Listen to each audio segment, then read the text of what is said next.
Bienvenidos estudiantes a otra clase de métodos numéricos. Una vez que hemos terminado de analizar todo lo concerniente a representación de números en la computadora, vamos a analizar ahora en la parte de análisis de errores, valga la redundancia. Tomen en cuenta que ustedes deben revisar lo que corresponde al epsilon de la máquina y el resto de diapositivas que tienen en sus entornos virtuales. El análisis de errores. Ya habíamos mencionado antes que los errores pueden ser de dos tipos, sean estos errores de redondeo y errores de truncamiento, y que los errores de redondeo generalmente los cometen las máquinas, sean estas computadoras, calculadoras, etc., y los errores de truncamiento los cometen fundamentalmente las computadoras y el ser humano como tal, puesto que para hacer cualquier cálculo, cualquier número, lo que hacen es, después de una representación binaria que ya habíamos visto, truncar el número, es decir, cortar el número de decimales que existen para solamente poner de acuerdo al tamaño de la palabra de cada computadora. Así vemos que hay palabras de 16 bits, hay palabras de 32 bits, de 8 bits, etc. Entonces, para entrar al análisis de errores, que también ya habíamos abordado en clases anteriores, vamos a tener fundamentalmente dos tipos de errores.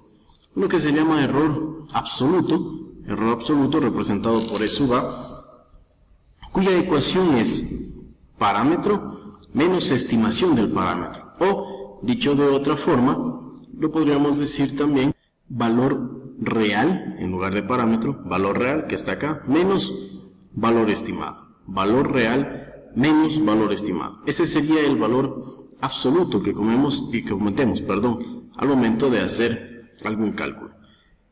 Aparte de ese error absoluto, tenemos también un error que lo conocemos como relativo. Relativo quiere decir en relación a, en relación de, y en este caso pues es relativo al valor real. El error relativo es el valor absoluto, ojo, siempre como valor absoluto, ¿de acuerdo? Valor absoluto. Valor real menos el valor estimado, es decir, el valor que se ha calculado, puesto que en métodos numéricos lo que se hace es calcular valores justamente dividido entre el valor real. El error de truncamiento. El error de truncamiento se refiere normalmente a los errores que se producen cuando una expresión matemática complicada se reemplaza por una forma más simple. Ahí se hace error de truncamiento. Observemos esta expresión que está aquí. E a la x cuadrado es igual a 1 más x cuadrado más x a la cuarta sobre factorial de 2, etc. Y miren que hay puntos suspensivos. Perdón. Eso implica que la expresión tiene términos infinitos. Entonces, ¿cuándo cometemos error de truncamiento? Cuando quitamos este último más que está acá y dejamos la expresión hasta allí. O cuando lo quitamos o cuando añadimos más y quitamos el resto. Todo lo que quitamos viene a constituirse en el margen de error, o en este caso, error de truncamiento. Por su parte, la serie de Taylor, ¿qué es?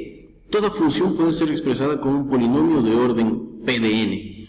La serie de Taylor proporciona un medio para predecir el valor de una función en un punto basados en la derivada de esa misma función en otro punto.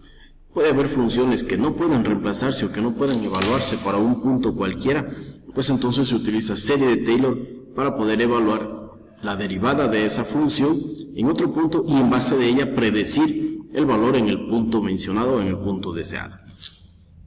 ¿Cuál es el teorema de Taylor o la serie de Taylor como tal?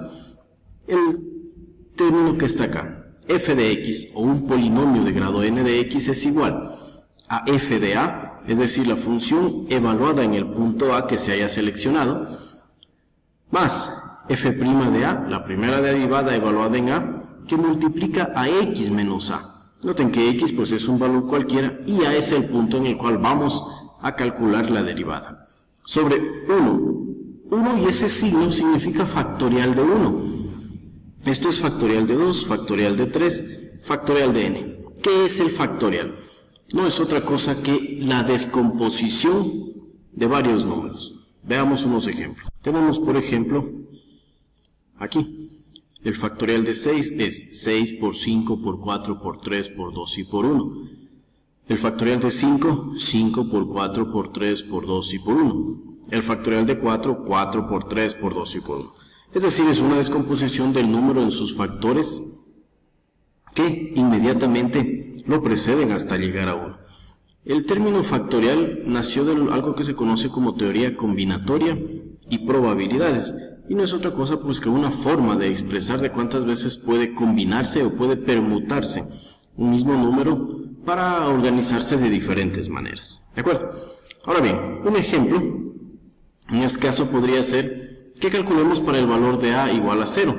Cuando se hace que a valga 0, esta serie de Taylor, que se llama comúnmente, se convierte en lo que se conoce la serie de Maclaurin.